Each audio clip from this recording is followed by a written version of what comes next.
Hello, it's Monica from Crafting with Quilling and hope you have absolutely amazing day. In today's video, I'm going to show you how to create super quick, last minute Mother's Day card in the shape of a heart. For today's project, I'm going to use a really beautiful collection from Altair Art called Midwinter. For today's project, I decided to go with blues because we already have some beautiful pinks and other colors for Mother's Day. So I thought, why not? Let's go bold and beautiful and choose some blues as well. Because yes, some women really like that blue color, so why not? Today is the day and let's do it. I really like this collection, and what's really good about this, it also has lots of elements to fussy cut, and yes, I'm going to use them as well for today's card. And this paper is also double-sided and it's very good quality, so you can use them for a variety of projects, including home decor. To create a base for my card, I'm going to use Card Making Magic 6 by 6 inches medium heart box. And also, I'm going to use some of the hearts and 300 GSM white stamping card. As you can see, these hearts are in really good shape, and also I really like the size of them. And with the biggest, I'm going to die cut the front and the back using 300 GSM white stamping card, and also with the smallest one here, I'm going to die cut it again from white stamping card because I really want that white border for extra interest and contrast on my card. When these elements are ready, then you have to decide what beautiful elements you want to choose from Midwinter collection. It was a really tough decision, but I did it in the end. For the biggest heart again, I'm going to use that beautiful blue background, and just to save some of it, I'm going to use smallest heart and die cut it as well. And this way, I can save it for future project. So there is no waste here. When this beautiful blue heart is ready, I had a look again at the beautiful collection, and I chose that beautiful floral element with lace. And yes, I'm going to die cut it here. I really like it, and I do wonder, what do you think about this color palette for Mother's Day? And always use low tack tape whenever you put some cutting dies with beautiful design papers through your die cutting machine. And now it is time to create a card base. I'm going to use my scoreboard and create two flaps at the top of the heart.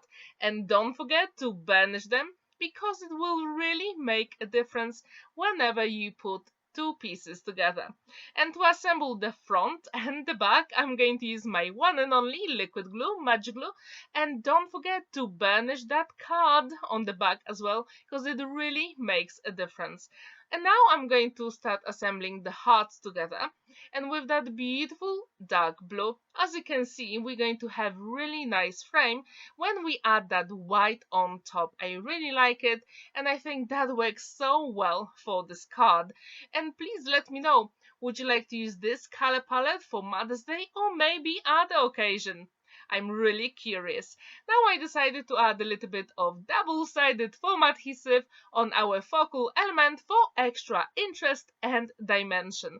In the top right corner you can also check another video I created using the same collection where I use edgeable dies, and this way you can create lots of different cuts, so check it out because you won't be disappointed. And it's always easier to peel off the backing of your tape using pokey tool, and don't forget to add a few drops of liquid glue because it will make a difference, because dry adhesive dries over time, but when you add those few drops of liquid glue, it really makes a difference. Now I'm going to fussy cut one of the sentiments, and this one matches that beautiful Midwinter collection beautifully. And I do wonder, have you actually seen the video I posted yesterday with a wedding card in the shape of a heart? If you haven't, the link is in the top right corner, so please check it out. I used exactly the same die, but the color palette is completely different, and I wonder, which one do you prefer? Please let me know in the comments down below. Also, last week I posted some Mother's Day cards, in shadow box cards. If you haven't seen that yet, I use some Altair Art collections as well, so check it out because they are really beautiful, but they've got totally different color palettes. And for my sentiment, I'm using double-sided foam adhesive, few drops of liquid glue, and our card is nearly complete, but there is something missing. So I had a look at all those fussy cut elements and I decided to use that beautiful butterfly. I couldn't resist, it is just simply stunning. So here it is, and also few flowers as well. And it's always a good idea to shape your butterfly. As you can see, you can use anything that's very round.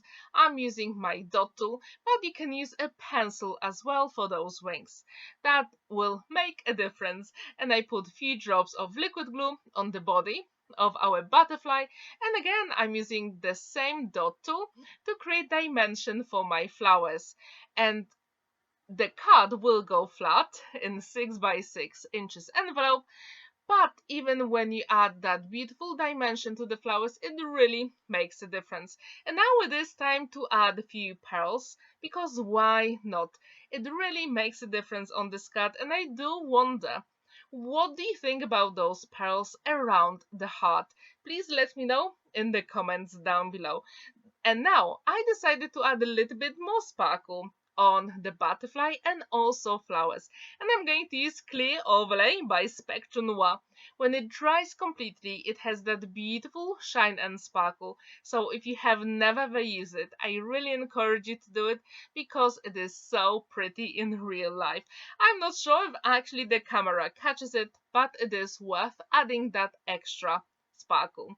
Thank you so much for watching and spending that time with me. Don't forget to like this video, give it a thumbs up and subscribe to my channel if you haven't already. Have a wonderful day and happy crafting!